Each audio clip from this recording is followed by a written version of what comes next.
నేను నా తిప్పలు కార్యక్రమానికి స్వాగతం సుస్వాగతం. మీరు చూస్తున్నారు Akashvani. Hello guys, welcome back to the channel. నేనున్నాను ఈరోజు కేదార్నాథ్లో.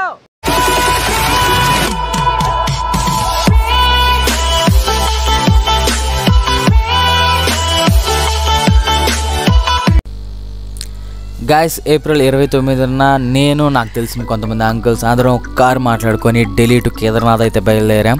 కేదార్నాథ్ చేరుకోవడానికి ఏ ఫామ్ సబ్మిట్ చేయాలి, ఏమేమి ప్రాసెస్ ఉంటాయో అవి మాకేం తెలియదు. మా డ్రైవర్ తీసుకెళ్తా అన్నాడు, మేము బయలుదేరేసాం. ఎటువంటి ప్రీ ప్లాన్ అయితే లేదు. మధ్యాహ్నం అనుకున్నాం, సాయంత్రానికి బ్యాగ్ ప్యాక్ చేసుకొని కార్ అయితే ఎక్కేసాం అనమాట.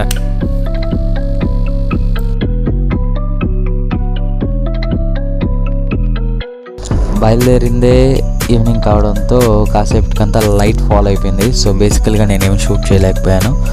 అండ్ నైట్లో మేము హరిద్వార్ అండ్ రిషికేష్ దాటుకొని నెక్స్ట్ డే మార్నింగ్ అంటే 30th మార్నింగ్కి అంతా దేవప్రయాగ్ చేరుకున్నాం. అక్కడే ఈ బ్యూటిఫుల్ సన్ రైజ్ని అయితే ఎంజాయ్ చేసాం అనమాట.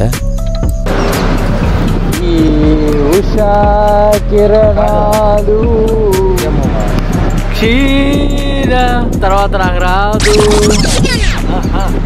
మా ఫోటోలు తీసుకోవాలి.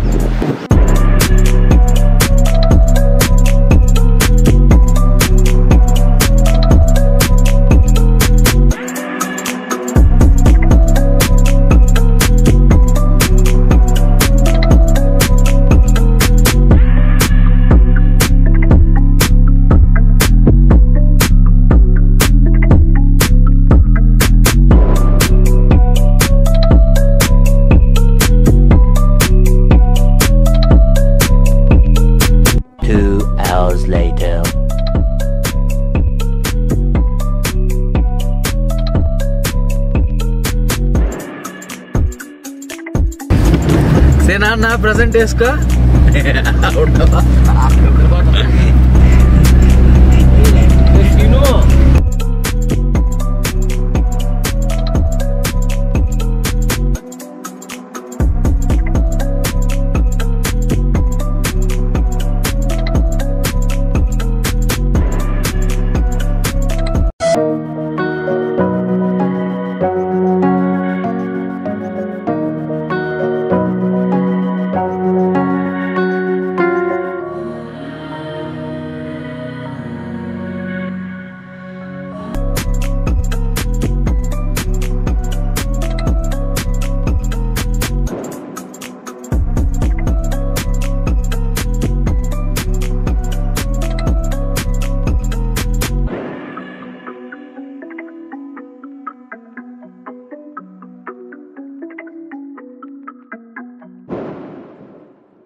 సో ఫైనలీ 30th ఆఫ్టర్నూన్కి గౌరీకుండకి అయితే చేరుకునేసాము. ఇక్కడ వరకే వెహికల్స్ రాగలవు. ఇక్కడ నుంచి 16 కిలోమీటర్స్ దాకా బై వాక్ ఆర్ గుర్రాలకి గరిదలకి క్రాస్ చేసిన కొన్ని వింత జీవులు ఉంటాయి, వాటిని ఎక్కెళ్ళాల్సి వస్తుంది అనమాట.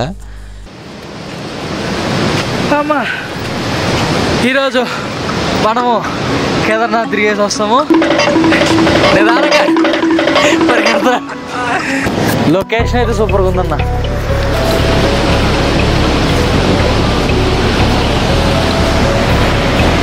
నుంచి 16 కిలోమీటర్లు నడవాలంట. అమ్మా, 10 అడుగులు చేసేవిగా వాసిపోతుంది. చూద్దాం ఎంత దూరం నడవగలుగుతాం.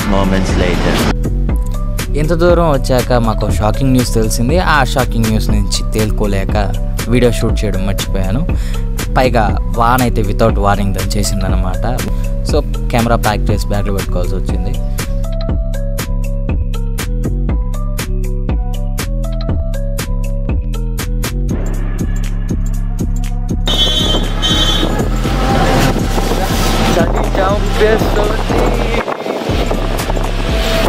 కేదార్నాథ్ అమ్మా,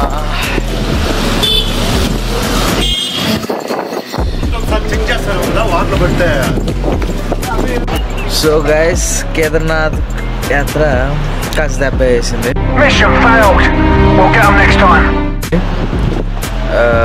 May 6th వరకు టెంపుల్ ఓపెన్ చేయరంట. అది మా గైడ్కి తెలియకుండా తీసుకెళ్ళిపోయాడు. హ్యాండ్ ఇచ్చేసారు. సో ఇప్పుడు మేము రిటర్న్ అయిపోతున్నాం. ప్రస్తుతం శ్రీనగర్ వెళ్తున్నాం. నైట్ అక్కడ స్టే చేసి పొద్దునే రిషికేశ్ అండ్ హరిద్వార్ వెళ్దాం అనుకుంటున్నాం. చూద్దాం ఏమవుతుందో. Tell me pretty lies, look me in the face, tell me that you love me, even if it's fake.